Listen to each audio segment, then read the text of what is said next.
नमस्कार, मैं हरीश वारिया, उच्च माध्यमिक शिक्षक, शासकीय उच्चतर माध्यमिक विद्यालय बिल्किसगंज, जिला सीहोर से आपके सामने प्रस्तुत है आज का कक्षा 12वीं का रसायन शास्त्र की इकाई 1 ठोस अवस्था सॉलिड स्टेट। इस सॉलिड स्टेट में हम निम्न अधिगमन प्राप्त करेंगे।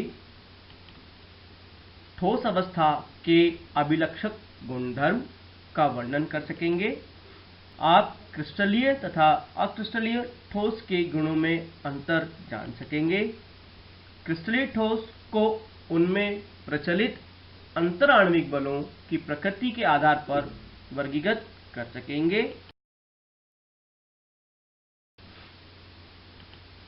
क्रिस्टल जालक और एकक कोशिका को परिभाषित कर सकेंगे। इनके प्रकारों को समझ सकेंगे। कणों के निविड़ संकुलन की व्याख्या कर सकेंगे और इनके प्रकारों को समझ सकेंगे। विभिन्न प्रकार की रिक्तियों और निविड़ संकुलित रचनाओं का वर्णन कर सकेंगे। विभिन्न प्रकार की एकक सेल की प्रकार की संकुलन दक्षता ज्ञात कर सकेंगे। एकक कोशिका और पदार्थ के घनत्व में संबंध स्थापित कर सकेंगे। ठोसों में अपूर्णता और उसके प्रभाव विभिन्न दोषों का वर्णन कर सकेंगे। ठोसों के विद्युत और चुंबकीय गुणों और उनके प्रकारों का वर्णन कर सकेंगे। आइए ठोस अवस्था देखते हैं। आखिर पूर्व में हमने पिछली कक्षाओं में पढ़ा कि ठोस क्या होते हैं। पदार्थ की 3 अवस्थाएं होती हैं, ठोस, द्रव और गैस। निश्चित ताप पर और दाब पर किसी पदार्थ की कौन सी अवस्था अधिक स्थायी होगी, यह 2 कारकों पर निर्भर होता है। पहला है अंतराण्विक बल अर्थात इंटरमॉलिक्यूलर फोर्सेस, दूसरा है ऊष्मीय ऊर्जा, हीट एनर्जी। पदार्थ का अंतराण्विक ऊर्जा पदार्थ के कणों अर्थात अणु, परमाणु अथवा आयन को एक दूसरे की तरफ आकर्षित करते हैं और उन्हें समीप रखने की प्रवृत्ति रखते हैं, वे आपस में बंधे रहें। वहीं ऊष्मीय ऊर्जा थर्मल एनर्जी की प्रवृत्ति पदार्थ के अणुओं, परमाणु अथवा आयनों को तीव्रगामी बनाकर पृथक रखने की होती है। तो इस आधार पर अगर हम देखें कि ठोस अवस्था के गुण क्या है, पिछली कक्षाओं में आपने भी किया है। जैसा हम चित्र में देख पा रहे हैं कि यहाँ पर ठोस अवस्था में कण व्यवस्थित रूप से जमे हैं। इनका निश्चित द्रव्यमान, आयतन एवं प्रकार होता है। पदार्थ के कणों की अंतराण्विक दूरियां काफी कम होती है अर्थात लघु होती है। कण बिल्कुल पास स्थित है। ठोस पदार्थ इसीलिए असंपीड्य और कठोर होते हैं।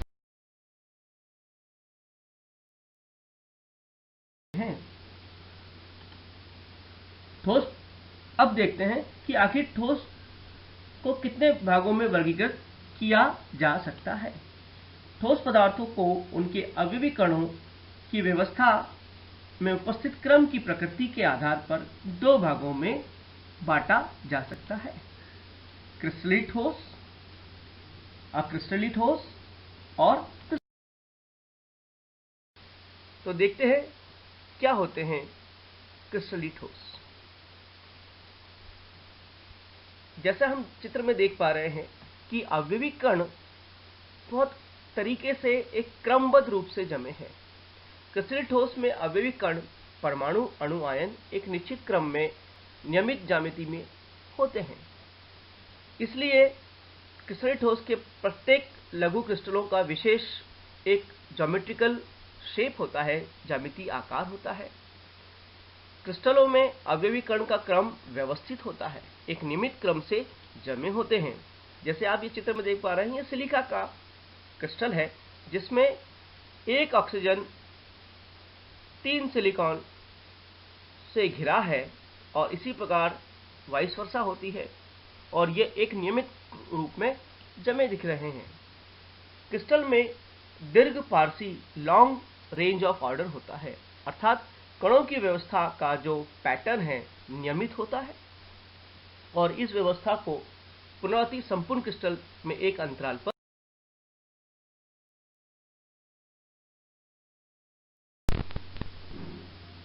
जैसे कि नमक की गलन ऊष्मा तथा निश्चित होती है। उदाहरण के लिए NaCl, क्रिस्टल, हीरा, सोडियम क्लोराइड, ग्रेफाइट, सभी धातु, लोहा, सोना, चांदी, तांबा, सल्फर, फास्फोरस, सल्फाइड, खनिज आदि ठोस होते हैं।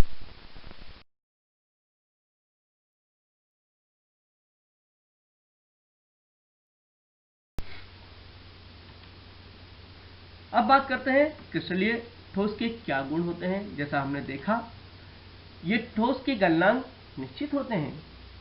क्रिस्टलीय ठोस विषमदेशिक होते हैं। विषमदेशिक अर्थात कुछ भौतिक गुण जैसे विद्युत प्रतिरोधकता, अपवर्तनांक आदि भिन्न भिन्न दिशाओं में भिन्न भिन्न मान प्राप्त होते हैं। क्रिस्टलीय ठोसों को तेज धार वाले औजार से काटने पर इनकी सतह सपाट और चिकनी प्राप्त होती है।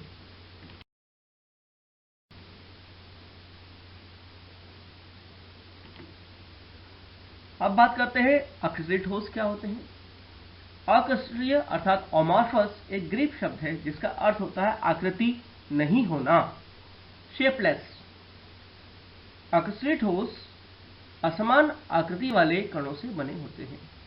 वे ठोस जिनमें उनकी रचक इकाइयां नियमित एवं क्रमिक नहीं होती। ताप के एक निश्चित पारस पर ये नरम हो जाते हैं। जैसे चित्र में देख रहे हैं कि इनमें अवयवी कण एक नियमित क्रम में जमे नहीं है।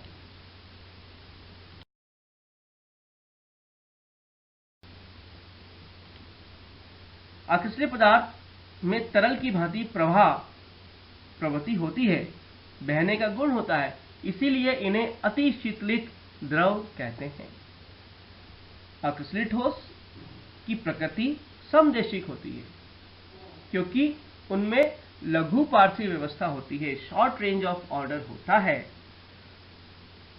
नहीं होता तथा सभी दिशाओं में ये अनियमित विन्यास धारण किए होते हैं। इन्हें छद्म टोज भी कहते हैं। उदाहरण कांच, रबर, प्लास्टिक, स्टार्च, सेलुलोज आदि। अक्रिस्टलीय ठोस के अवयवी कण केवल लघु पारसी व्यवस्था में ही होते हैं। बात करते हैं समदेशिकता क्या होते हैं। ठोस में कई भौतिक गुण जैसे विद्युत चालकता, ऊष्मा चालकता, अपवर्तनांक आदि गुण सभी दिशाओं में समान पाए जाते हैं, अर्थात इनका मान समान होता है सभी दिशाओं में। समदेशिकता कहते हैं। अक्रिस्टलीय ठोस समदेशिकता का गुण दर्शाते हैं। विषमदेशिक ठोस में कई भौतिक गुण जैसे विद्युत चालकता, ऊष्मी चालकता, अपवर्तनांक आदि गुण सभी दिशाओं में असमान पाए जाते हैं, विषमदेशिकता कहलाते हैं। यह गुण क्रिस्टलीय ठोसों का होता है। आइए अब इनमें हम अंतर की बात करें। क्रिस्टलीय तथा अक्रिस्टलीय ठोसों के गुणों में क्या अंतर है। अगर आकार की बात करें तो इनका क्रिस्टलीय ठोसों का आकार निश्चित और ज्यामिति निश्चित होती है, जबकि इनकी ज्यामिति या असमान आकृति वाले होते हैं। गलनांक निश्चित तथा अभिलाक्षणिक होता है। एक ताप के पारस में ये धीरे धीरे नरम पड़ जाते हैं, इनके अर्थात गलनांक निश्चित नहीं होते। विदलन गुण तेज धार वाले औजारों से काटने पर टुकड़ों की सतह सपाट और चिकनी प्राप्त होती है, जबकि इन्हें तेज धार वाले औजारों से काटने पर टुकड़ों की सतह अनियमित या रूखड़ी प्राप्त होती है। गलन ऊष्मा क्रिस्टलीय ठोसों की गलन ऊष्मा निश्चित होती है, जबकि अक्रिस्टलीय ठोसों की गलन ऊष्मा निश्चित नहीं होती। दैशिकता की बात करें, ये विषमदेशिक होते हैं, जबकि अक्रिस्टलीय सामदेशिक होते हैं। अवयवी कणों की व्यवस्था का क्रम दीर्घ पार्श्वीय व्यवस्था में होता है, जबकि एक्सट्री ठोस का केवल लघु पार्श्वीय व्यवस्था में ही पाए जाते हैं। क्रिस्टलीय ठोसों को उनमें प्रचलित आंतरिक अंतर आणविक बलों के आधार पर 4 भागों में वर्गीकृत या बांटा जा सकता है। ये हैं आणविक ठोस, आयनिक ठोस, धात्विक ठोस और सहसंयोजक ठोस। तो इनके बारे में चर्चा करते हैं। आयनिक ठोस क्या होते हैं? वे ठोस जिनके अवयवी कण आयन होते हैं आयनिक ठोस कहलाते हैं। आयनिक ठोस का निर्माण धनायन तथा ऋण आयनों के त्रिआयामी विन्यास में स्थिर विद्युत कूलॉमी बलों से बंधने पर होता है। इनमें धन आयन और ऋण आयन विद्युत आकर्षण बल से बंधे होते हैं। ये ठोस कठोर और भंगुर प्रकृति के होते हैं। आयनिक ठोस के गलनांक और क्वथनांक उच्च होते हैं और निश्चित होते हैं। ये ठोस अवस्था में विद्युत रोधी होते हैं। उदाहरण के लिए समस्त क्षार धातु के हैलाइड जैसे NaCl, KCl, ZnS आदि। जैसा चित्र में देख रहे हैं, यह NaCl की क्रिस्टल की संरचना है, जिसमें धन आयन और ऋण आयन आपस में बंधे हैं।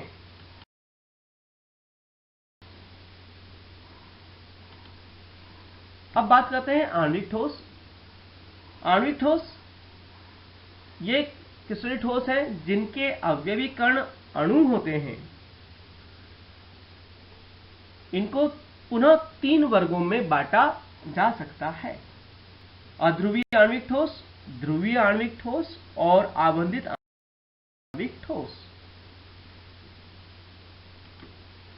अध्रुवीय आणविक ठोस निम्न ताप पर जैसे आर्गॉन या हीलियम या अध्रुवीय परमाणु से बने हाइड्रोजन अणु, क्लोरीन, आयोडीन, ये ठोस अध्रुवीय आणविक ठोस होते हैं जो आपस में एक दुर्बल परिक्षेपण बलों द्वारा बंधे होते हैं।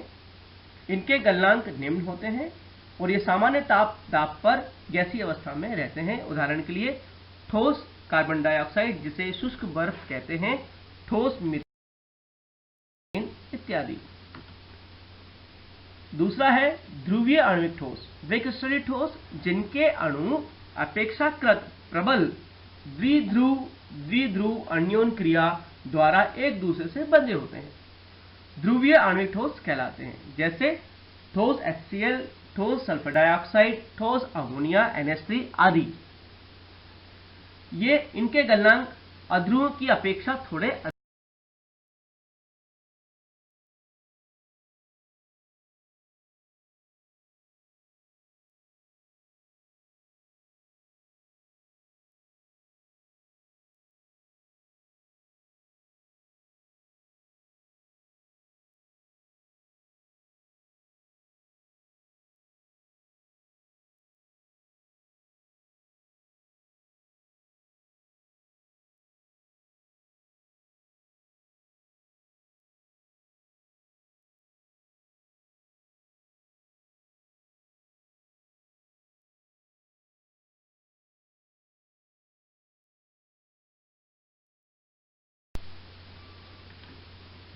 धात्विक ठोस की बात करें।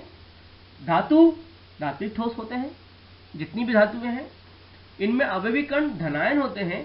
वास्तव में ये धातुएं मुक्त इलेक्ट्रॉन से घिरे और उनके द्वारा संलग्नित धनायन की व्यवस्था का संग्रह है।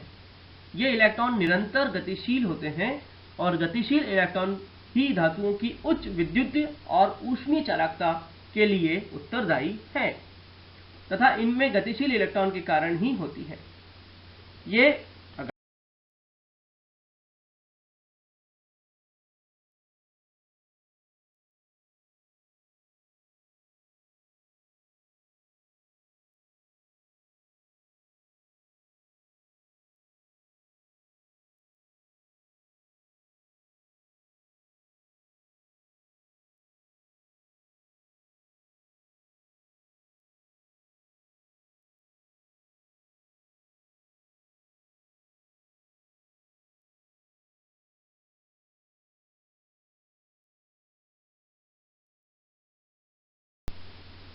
जिसमें प्रत्येक कार्बन 3 कार्बनों से घिरा होता है। चौथा इलेक्ट्रॉन मुक्त होने की वजह से वह विद्युत सुचालक होता है। आइए इनके अंतरों में बात करें, इनका एक सारणीबद्ध तरीके से वर्णन समझें। आणविक ठोस अणु, अध्रुवीय अणु 3 प्रकार के होते हैं। अवयवीकरण अणु होता है, इनमें परिक्षेपण बल, लंदन बल कार्य करता है। उदाहरण argon CCl4, iodine, carbon dioxide आदि। ध्रुवीय, इनमें अवयवीकरण अणु द्विध्रुव अन्योन क्रिया से बंधे होते हैं। ठोस HCl, सल्फर डाइऑक्साइड, इनकी प्रकृति मुलायम होती है। तीसरा हार्डन आबंधित अणु, हार्डन आबंध होता है। बर्फ, ये कठोर होते हैं। आयनिक ठोस, इनमें अवयवीकरण आयन होते हैं। कुलॉमी या स्थिर विद्युत आकर्षण बल से बंधे होते हैं। NaCl, MgO, ZnS इसके उदाहरण हैं। ये कठोर परंतु भंगुर होते हैं। धात्विक ठोस की बात करें, इनमें विस्थानीकृत इलेक्ट्रॉन के समुद्र में धनायन पाए जाते हैं। इनमें धात्विक बंध बंधा होता है, लोहा, कॉपर, सिल्वर आदि। कठोर परंतु आघातवर्णीय और तन्य होते हैं। सहसंयोजक अथवा नेटवर्क ठोस, इनमें अवयवीकरण परमाणु होते हैं जो सहसंयोजक बंध से बंधे होते हैं। Silica SiO2, quartz SiC, silicon carbide, हीरा, aluminium nitride Al and graphite आदि। ये कठोर परंतु ग्रेफाइट मुलायम है, अपवाद है जो विद्युत का सुचालक है। अब बात करते हैं आखिर में क्रिस्टलीय ठोस एक क्रिस्टल जालक से बने होते हैं। क्या है क्रिस्टल जालक? क्रिस्टल का स्पेस अर्थात अंतरिक्ष में बिंदुओं की त्रिआयामी व्यवस्था क्रिस्टल जालक कहलाती है। क्रिस्टल जालक को ब्रेविस जालक भी कहते हैं क्योंकि इसका आविष्कार फ्रांसीसी गणितज्ञ अगस्टे ब्रेविस ने किया था, जिन्होंने सर्वप्रथम इसके बारे में बताया था। क्रिस्टल जालक जैसा चित्र में देख रहे हैं कि अवयवी कण प्रत्येक बिंदु पर रखे हुए हैं, जिसे हम जालक बिंदु या लैटिस पॉइंट कहते हैं। लैटिस प्रत्येक अवयवी कण को निरूपित करता है। यह परमाणु, अणु या आयन भी हो सकते हैं। लैटिस पॉइंट एक सीधी रेखा में आपस में जुड़े होते हैं। प्रत्येक बिंदु एक सीधी रेखा में जुड़ा हुआ है जो एक निश्चित ज्यामिति दर्शाता है।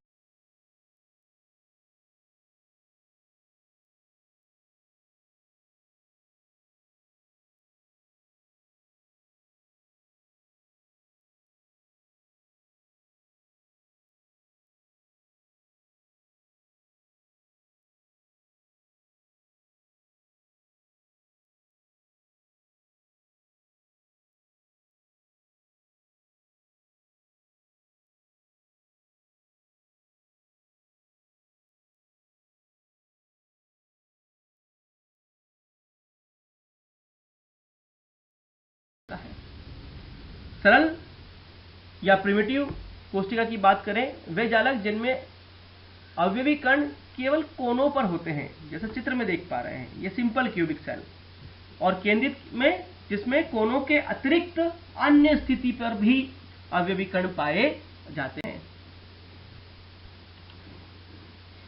सरल घनीय सेल की बात करें, चित्र में देख रहे हैं कि अवयवी कण घन के कोनों पर स्थित होते हैं या इस प्रकार की व्यवस्था में होते हैं। ठीक, इनके मध्य एक परमाणु 8 यूनिट सेल के साथ सहभाजन करता है, इसलिए अगर हम देखें तो इसका 1/8वां अंश ही मिलकर एक यूनिट सेल का निरूपण करता है। एकक कोष्टिका में परमाणु की कुल संख्या 8 परमाणु जो हैं, प्रत्येक का अंश 1/8 है, इसलिए परमाणु की कुल संख्या 1 होगी। केंद्रित एकक कोष्टिका की बात करें, ये 3 प्रकार के होते हैं।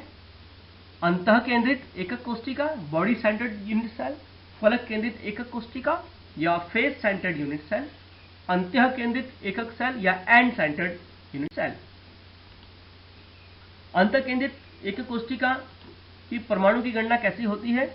चित्र में देख पा रहे हैं कि अवयवी कण घन के कोनों के अतिरिक्त एक पूरा परमाणु या कण मध्य में स्थित है, इसलिए केंद्र में अंत में क्या होता है, प्रत्येक कोनों का जो अंश है 1/8 प्राप्त होगा। इस प्रकार कुल परमाणु की एक संख्या 8 परमाणु से प्राप्त होगी और एक अंत में है, बॉडी के अंदर बैठा हुआ है, वह भी 1 परमाणु योगदान देगा। अतः प्रति एकक कोशिका में परमाणु की कुल संख्या 2 होगी।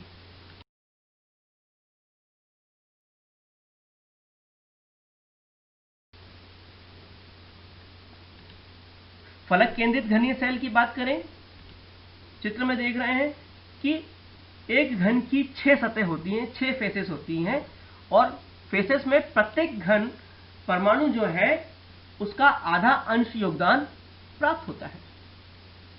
प्रत्येक परमाणु का केवल आधा भाग एक फलक से प्राप्त होता है और कोने पर जो है उनका 1/8 अंश प्राप्त होता है।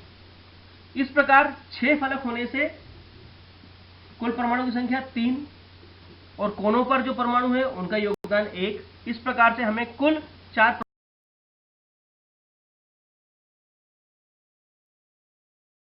परमाणुओं की संख्या प्राप्त होती है।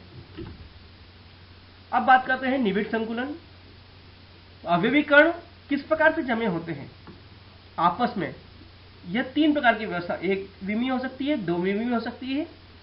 लेकिन जब कोई परमाणु कण आपस में जुड़े होते हैं, एक कण के निकटतम जुड़े हुए परमाणु की संख्या को हम उसकी समन्वय संख्या या उपसर्जन संख्या कहते हैं। जैसा चित्र में देख पा रहे हैं कि अगर हम परमाणु की बात करें तो परमाणु की व्यवस्था इस प्रकार से होती है कि एक कण या तो सीधा AB की व्यवस्था में हो कि पहली पंक्ति दूसरी पंक्ति के मध्य में स्थित हो और यह इस प्रकार से षटकोणीय द्विविम व्यवस्था उत्पन्न होती है।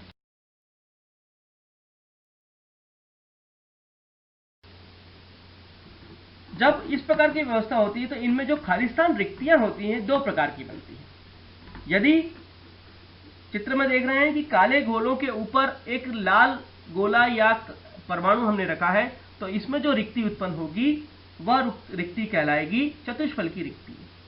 जबकि दूसरी रिक्ति है जिसमें 3 अवयवी कण है, उसकी विपरीत दिशा में 3 अवयवी कण रखें तो इस प्रकार से जो रिक्ति उत्पन्न होगी, त्रिकोणीय रिक्ति उत्पन्न होगी, इसे हम कहते हैं अष्टफल की रिक्ति, जिसे हम O से दर्शाएंगे ऑक्टाहेड्रल रिक्ति अष्टफल की रिक्ति, T से दर्शाएंगे टेट्राहेड्रल रिक्ति। ठीक है। अगर किसी क्रिस्टल में इसकी संख्या का परिकलन करना हो तो हमें प्राप्त होता है कि यदि कुल संकुलित में गोलों या परमाणु की संख्या n है तो उस व्यवस्था में चतुष्फलक रिक्तियों की संख्या 2n होगी तथा अष्टफल की रिक्तियों की संख्या n होगी। जैसे चित्र में देख पा रहे हैं कुल परमाणु की संख्या ये n है तो हमेशा अष्टफल की संख्या उनकी बराबर होगी जो O से दर्शाए गए हैं, जबकि टेट्राहेड्रल या चतुष्फल की रिक्तियां हमेशा उससे डबल होती है। अब इस त्रिज्या की अनुपात की बात करें कि अष्टफल की रिक्तियों में जब आपस में स्पर्श करते हैं तो इसकी गोले की रिक्ति की त्रिज्या और गोले की त्रिज्या का अनुपात 0.225 होता है और इनकी समन्वय संख्या 4 होती है, जैसे चित्र में आप देख रहे हैं।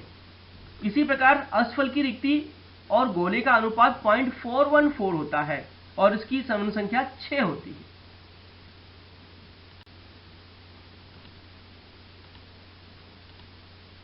जब हम त्रिविम की बात करते हैं तो किस प्रकार की समन्वय संख्या या संकुलन व्यवस्था होती है। जैसे अगर ये पहली परत A है, दूसरी परत B है जो इस गोले के ऊपर संधारित है, तो इस प्रकार की व्यवस्था को हम हेक्सागोनल क्लोज पैकिंग कहते हैं और यह AB प्रकार की व्यवस्था से दर्शाए जाते हैं। इसमें समन्वय संख्या 12 होती है, प्रत्येक गोला 12 गोलों को स्पर्श करता है। एक दूसरी व्यवस्था है जिसे हम CCP कहते हैं या फेस सेंटर्ड क्यूबिक सेल या फलक केंद्रित। लेकिन जिस प्रकार की हम व्यवस्था देखते हैं इसमें तीनों परतें अलग अलग दिशाओं में विन्यासित होती है। इस प्रकार की दोनों प्रकार की संकुलन व्यवस्था में 74% स्थान गोलों द्वारा संपूरित होता है और प्रत्येक कण या गोला 12 गोलों के संपर्क में रहता है, अतः इनकी उपसरण संख्या 12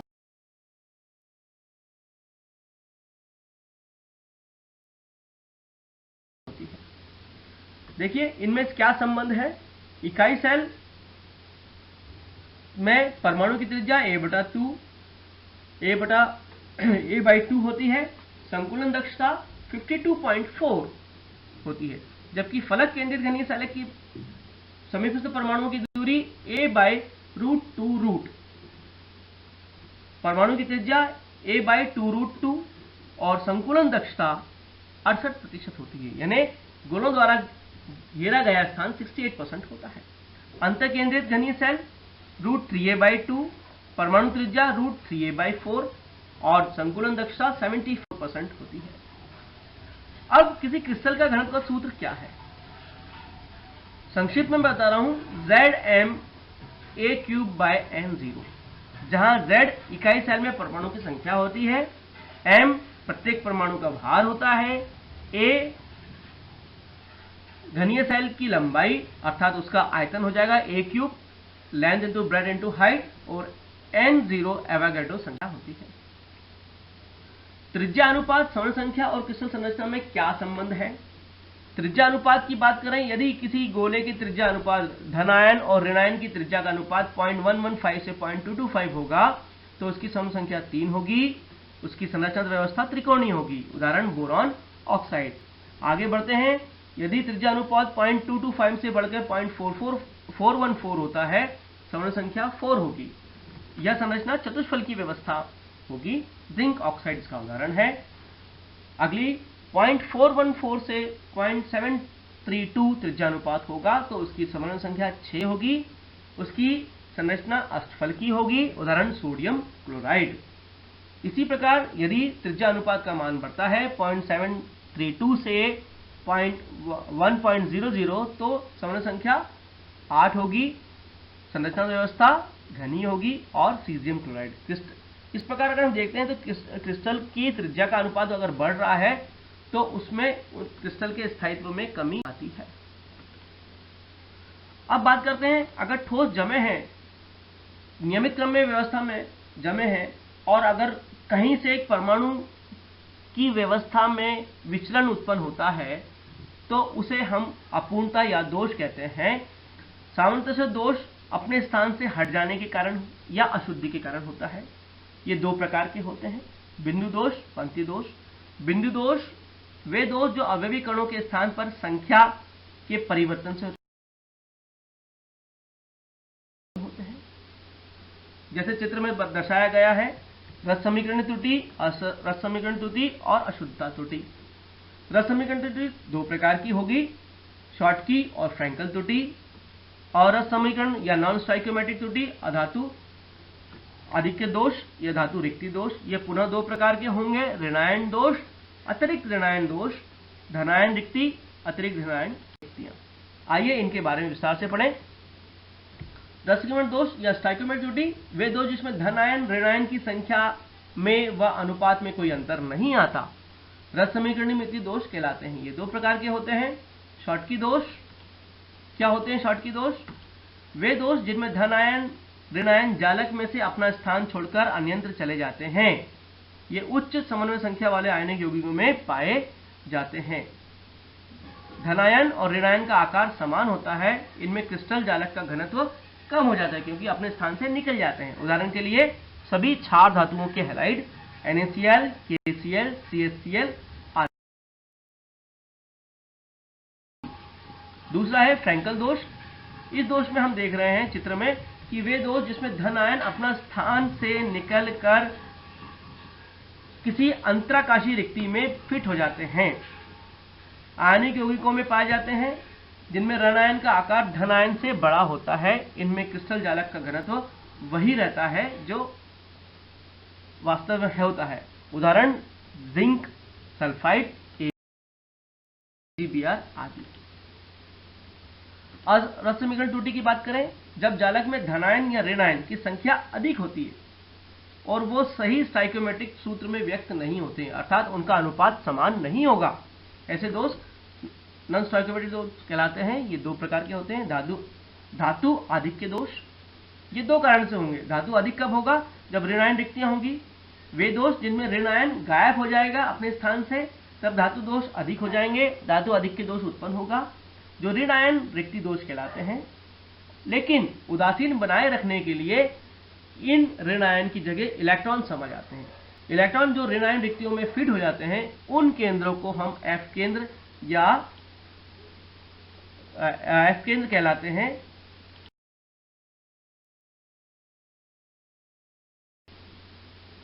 इसके कारण किसी भी क्रिस्टल का रंग उत्पन्न होने होता है, जैसे NaCl पीला, KCl बैंगनी, लिथियम क्लोराइड गुलाबी।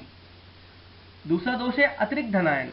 जब अतिरिक्त धनायन अंतरकाशीय रिक्तियों में बैठ जाएगा, साथ ही उसके इलेक्ट्रॉन भी उसमें समाहित हो जाते हैं अंतरकाशीय रिक्तियों में, जैसे चित्र में देख रहे हैं। यह दोष उत्पन्न होता है, जैसे धातु अधिक्य दोष कहलाते हैं, उदाहरण Fe। तीसरा प्रकार है अशुद्धा दोष। वे दोष जिसमें किसी बाहरी अशुद्धि उपस्थिति से उत्पन्न होते हैं, अशुद्धि दोष कहलाते हैं। अंतरकाशी में स्थान ग्रहण कर लेते हैं। जब अशुद्धि मिलाते हैं, किसी क्रिस्टल जालक में अशुद्धि मिलाने की घटना को डोपिंग कहते हैं।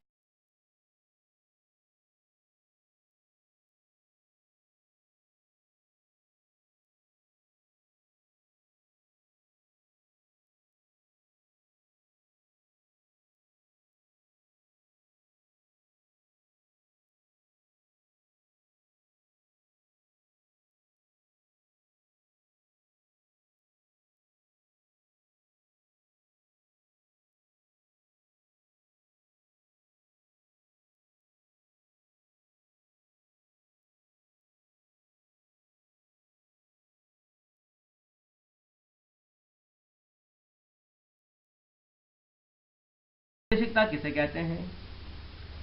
रिक्त स्थानों की पूर्ति करें। इकाई सेल का घनत्व सूत्र क्या है? पदार्थ अनुचुंबकीय गुण के कारण खाली स्थान होते हैं। लौह चुंबकीय पदार्थ के दो उदाहरण लिखिए। सुचालक पदार्थ की चालकता का मान क्या है? त्रिज्या अनुपात का सूत्र लिखिए। अंतःकेंद्रित सेल में परमाणु की संख्या कितनी होती है? घनीय सुसंकुलित समन्वय संख्या खाली स्थान होती है। अक्सरी ठोस के दो उदाहरण लिखिए। अशुद्धि मिलाने की घटना को क्या कहते हैं? वे पदार्थ जो चुंबकीय क्षेत्र में एक वाक्य में उत्तर दीजिए। डोपिंग की परिभाषा लिखिए। अष्टफल की रिक्तियां क्या होती हैं? आणविक ठोस के दो उदाहरण लिखिए। अनुचुंबकीय पदार्थ की परिभाषा उदाहरण सहित लिखिए। उप सहसंयोजन संख्या क्या है? त्रिज्या अनुपात का महत्व लिखिए। अर्धचालक किसे कहते हैं? शॉटकी दोष क्या है? उदाहरण दीजिए। एफ केंद्र की परिभाषा दीजिए। धन्यवाद।